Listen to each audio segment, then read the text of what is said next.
geopolitics, wars are not only fought on land with weapons, they are also fought with maps, narratives and names. And this is exactly what China is trying to do when they are renaming Arunachal Pradesh as their own region. A classic example of cartographic aggression. Hello everyone, welcome to Vajiram and Ravi's Flash News. My name is Shubhangi Singh, and in today's session we are going to understand that where this dispute emerges from, why China has been claiming and renaming our very own territory, and what are the reasons behind it. So let us start with understanding that what exactly has happened as of now. So what has happened is the fact. So recently China released a list of the renamed places in their territory, and in the renamed places in their territory, they have renamed India's state, that is Arunachal Pradesh, as Zangan, which means southern Tibet. Now this covers the rivers, mountains, settlements present in Arunachal Pradesh, and as soon as China did that, India responded and clearly rejected it, saying this is fictitious, this is baseless, and Arunachal Pradesh is an integral part of India. This is what we have reiterated. But in response to that, China again has said that they have never recognized Arunachal Pradesh as India's territory, and in this context where the normalcy was returning to India's relation with China, even though in a limited way, and trade was taking place, and all of this normalcy is conflicted. And this is exactly what India has highlighted again, that when we are making efforts to create better understanding, in this such renaming, such grey warfare like tactics make it undermined effort, they go in vain. Now when we are talking about Arunachal Pradesh specifically, let us talk also about the fact where did this dispute come from. So we have to go back to 1914 when Shimla Convention happened, and when we are talking about Shimla Convention, we have to understand that is when McMahon Line was drawn. Now when we are talking about McMahon Line, you can clearly see this red line. This is what is referred to as McMahon Line, which clearly demarcates China on the northern end and India on the southern end, and this what has been painted is Arunachal Pradesh here. Now when we are talking about Shimla Convention, it had three parties present there. It had China, it had Great Britain, and it had Tibet. Now the whole idea of that convention was to define the boundary, and when this draft was initiated, all three parties were present, but China repudiated it and left it. So the final signature, the final signatories to the McMahon Line finalization which was drawn were only two parties, that is Great Britain and Tibet.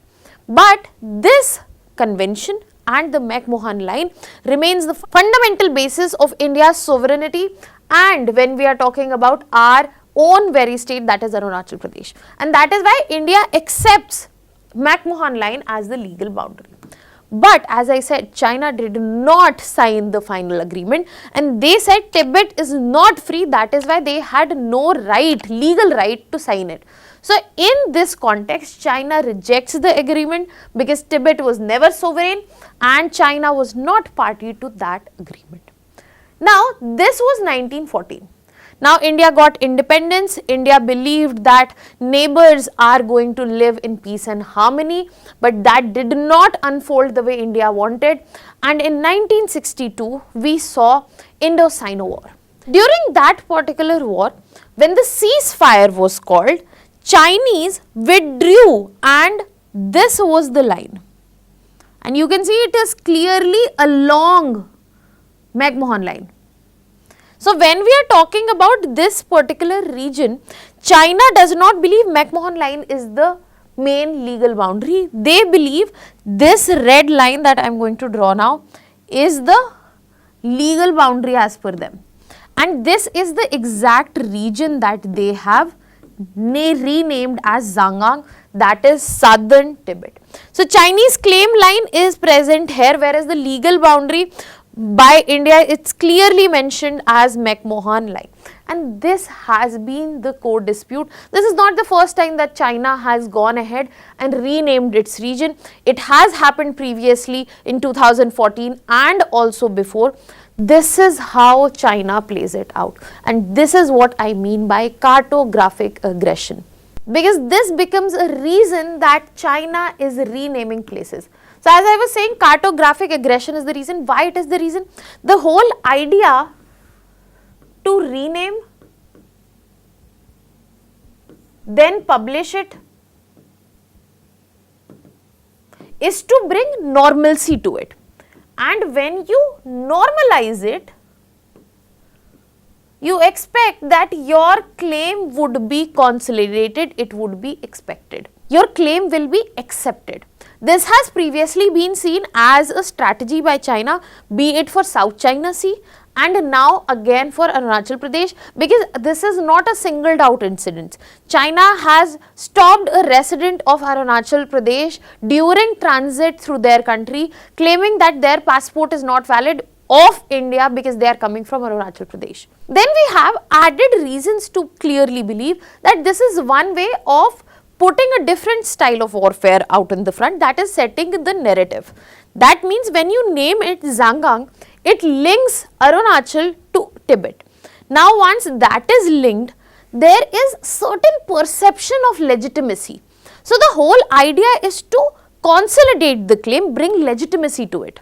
And both of this works as strategic signaling that creates pressure during border talks, diplomatic negotiations and everything around it. And then this becomes a very good platform to reinforce nationalism in the own country. So it helps the domestic politics of China as well, which talks about territorial integrity and bringing that narrative from their government as well. So India has handled it firmly, first by clearly rejecting it. They called the move mischievous, they called it false, they called it a baseless narrative. They have clearly asserted their sovereignty. They have said we have electoral participation present, and if you look as of now, the administrative control remains with us. And furthermore, they have said that if things like this continue, it is going to undermine what we have been trying to develop. But the problem here is that with China, especially if you look at the strategic measures that India has been taking, be it in terms of border infrastructure push, military strengthening, China has been never aggressive against it. They have been taking their own strategic measures. They push for infrastructure is higher, be it at LAC or be it around, especially when we are talking about near about Brahmaputra. I am speaking north of Arunachal Pradesh. So in that region, China has always been working on these strategic measures. Apart from that, they are also finding an inlet through Bangladesh, because especially during the time of chaos which was seen in Bangladesh in past 1.5 years, we have seen China has sorted every opportunity to gain momentum, to gain presence, especially around our chicken neck corridor. So that also highlights that how China wants to play in terms of narratives, in terms of choke points, in terms of presence, in terms of partners and so much more. But at the end of the day, legal position of any country would be decided on effective control, which remains with India, and international law principles as well. So the question here is, where is India and China relation at present? So in recent times, especially since Donald Trump stepped in and has created havoc across the global trade and definitely geopolitics as well, India and China reapproached together.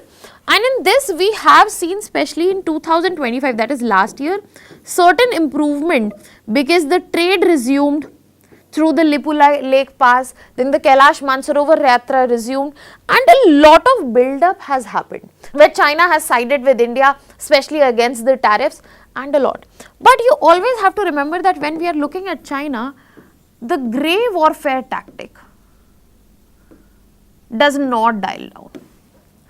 Because when we are talking about the same time where we are approaching one another. At the another front, China has done whatever it can, be it renaming, be it stopping our own citizen. In the name Arunachal Pradesh resident passport is not valid, especially the Indian passport. It should be a Chinese passport.